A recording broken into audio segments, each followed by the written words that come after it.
And so now we have to take care of this water like a child, and until we take it to its new home. We're going to start off starting with the west was the first direction to begin.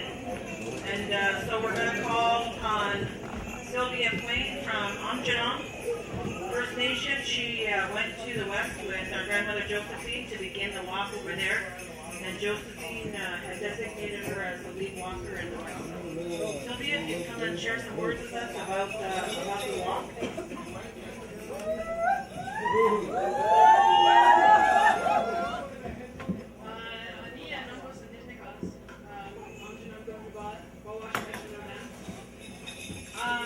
I started out April 10th with Josephine.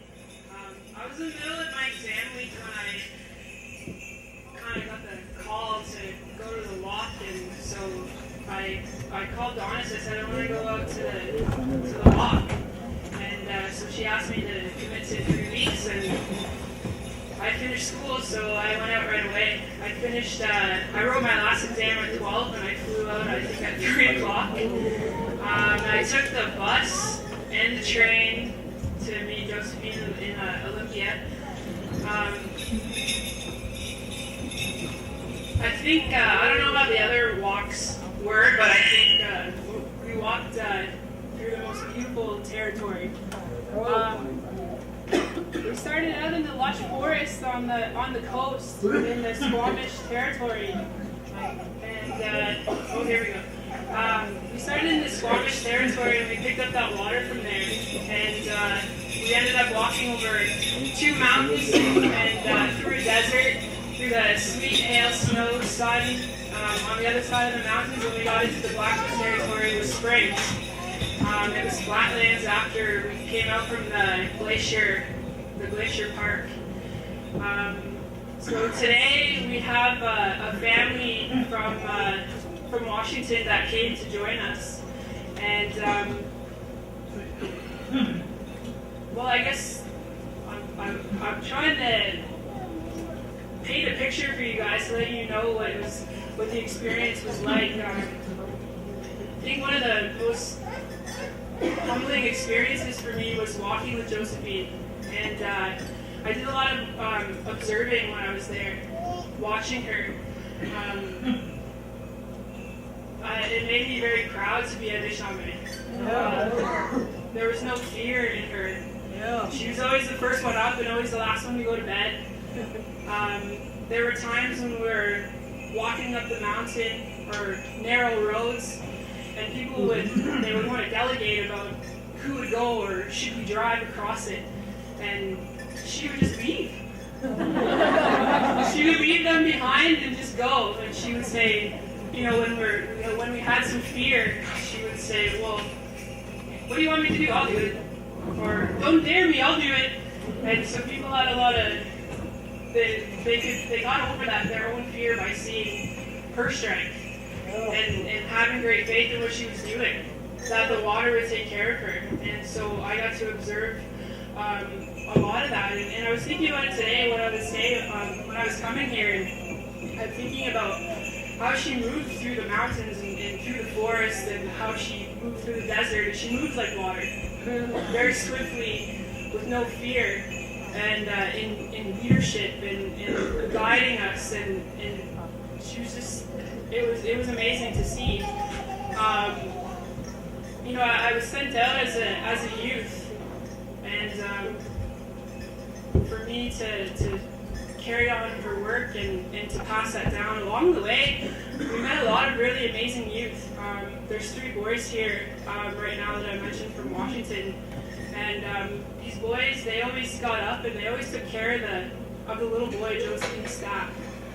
And they always laid the tobacco without ever having anybody to ask them. They always wanted to do it on their own.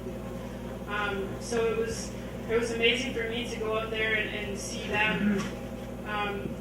They're the future. They're the ones that are going to take care of us, and so we're protecting them so that they can have an abundance in the future, and their little grandkids can too. So it was a great honor for me to walk in the West We walked through, like I said, the Squamish territory, and then we went to, it was Spokane, Yakima, the Blackfoot territory, the Flathead. We met the Kootenai. And there's one really amazing story. We ended up going to this community called Bruce Rapids. And when we were riding on the way there, Josephine was explaining to us, reminding us that the water, we move like the water for a reason. And so when we got to this community, there was a dam there. And there was this water that was just crashing against the wall, just dying to move. And so this was the night of the full moon. And we had 4 grandmothers with us, and the other walkers were leaving as well. And so that only left 4 of us. And on the morning, only 2 of us could walk that day. So myself and another girl from Tulalip, Washington, we walked 36 miles by ourselves.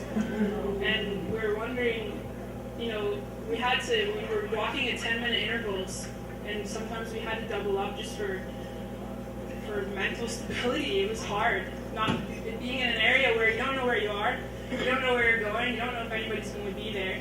We didn't know where we were staying, and so we had to have that great faith that Josephine taught us before she left.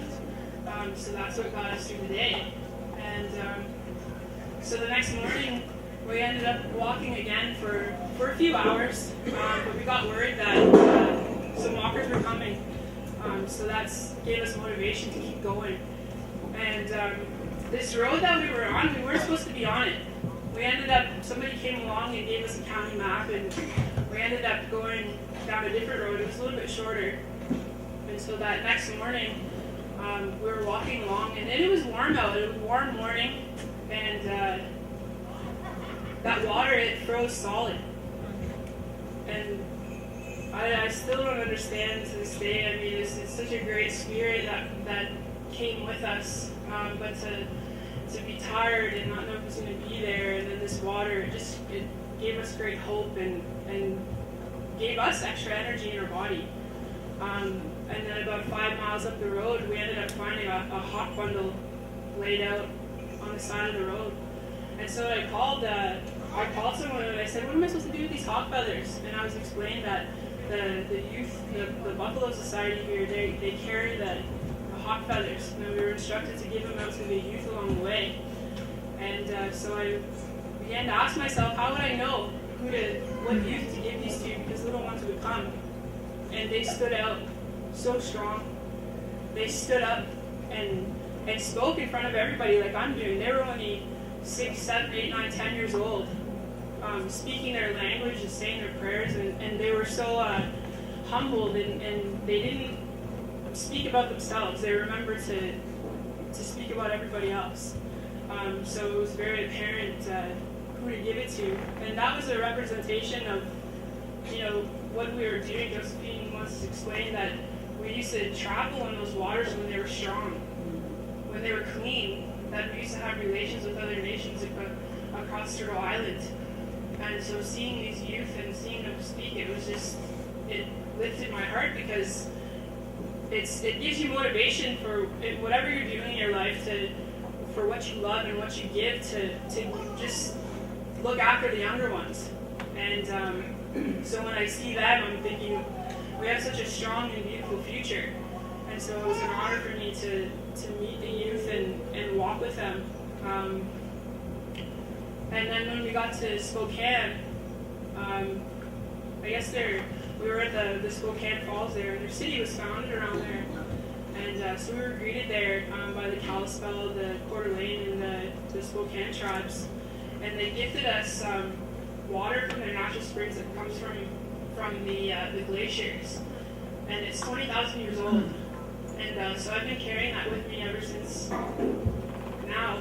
And I'm going to be putting it in Lake Superior, and I'm going to bring it back to my community. And hopefully it'll heal the waters, because a lot of people touched it, and I asked them to pray for it. My community is really sick. I don't know if anybody knows or has heard of Anjou First Nation. It's at the southernmost point of Lake Huron, and we're surrounded by 62 petrochemical plants. And the animals, the fish are being more informed. We can't drink the water. It's the only place in the world where 2 girls are born to 1 boy. So the men are going missing in my community. And we have a lot of environmental activists in my community, and we just launched a lawsuit, but it didn't feel in my heart like it was the right thing. We weren't being loving and we weren't being peaceful. And I wanted to come out and give my heart and hopefully be able to capture other people to think about the water in their community and for them to stand up, because it's the lifeline. It's the veins of Mother Earth that feeds all of our communities and our plants, animals, our children, us. And so I wanted to walk. I wanted to walk in a peaceful manner. And I wanted to learn from our elders on how I can change the future. And so that's why I decided to walk, to hopefully inspire my community members and for the people across Turtle Island to start coming together, not being individuals. We're not individual natures, we're all the same people. And for us to start protecting Mother Earth and our water. And so that's why I came, and a lot of people that I walk with, we share the same messages about the pollution in our waters. And so I'm just, wherever you're from, whoever you are, whatever the condition of your water, for us to start standing up and doing something. Because sometimes there's major water sources that feed other communities along the way. And so we have that individual responsibility and consciousness to take care of our water and to pass that on to our younger generation.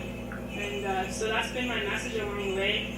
And I've walked with the youth and shared that message to them. And so I came here to share that with you. And so it's just been a great honor for me to walk and to be a part of this and to come from the West. It's not my water, but I love it and cared for it just as much as it is my own water. I'm really thankful to have walked, and it was such a great honor to every time no matter where I was, I always had a Anishinaabe person with me. They were always walking. They always answered the call to come out and walk with us, so it was awesome. And in the Midewan, I realized I walked with the Midewan the whole way. So that was a great honor too. That's all. You much?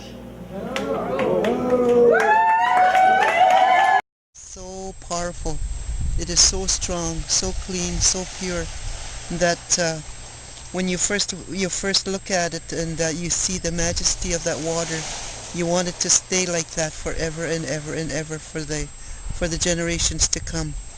And that is the message that this water brings us, is that